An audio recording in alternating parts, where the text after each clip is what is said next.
নম্বৰৰ দুইটো কৰিব গৈ আছো। দুইটো কি কৈছে? দুটা ক্ৰমিক অখণ্ড সংখ্যাৰ গুণনফল 306। আমি সংখ্যা দুটা উলিয়াব লাগে। ক্ৰমিক অখণ্ড সংখ্যা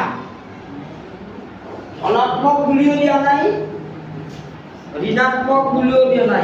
ধনাত্মক বুলি দিছে। দুটা ক্ৰমিক যোগাত্মক অখণ্ড সংখ্যা। এই যোগাত্মক শব্দটো মই লিখা নাই। যোগাত্মক অখণ্ড সংখ্যাৰ গুণনফল 306।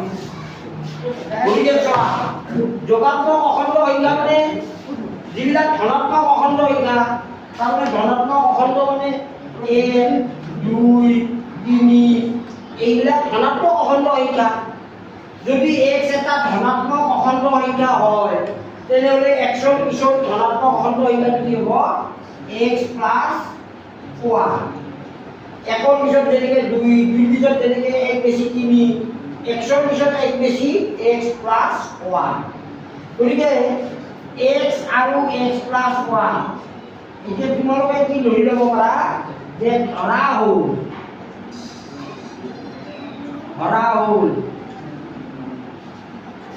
যোগাত্মক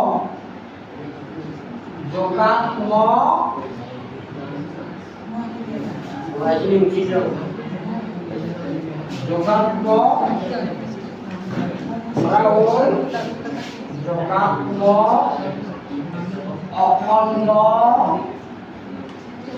সংখ্যা দুটা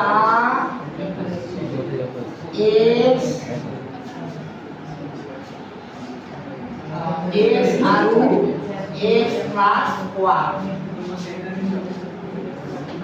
যোগাত্মক অখণ্ড সংখ্যা দুটা আমি ধৰি ল'লো x আৰু x প্লাছ 1।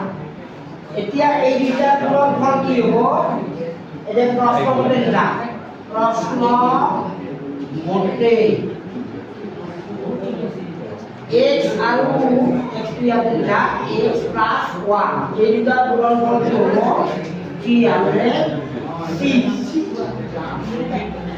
এইটো হ'ল তাৰমানে এইখিনি আমৰা সৰল লিখব পাৰলে x square plus x minus 303 equal to 0। এইটো আমাৰ দ্বিঘাত সমীকৰণৰ আৰি ধৰিব বুঝলে? এইটো আমাৰ দ্বিঘাত সমীকৰণৰ এই আৰিটো পাই এই আৰিকে উলিয়াব লাগে প্ৰথম।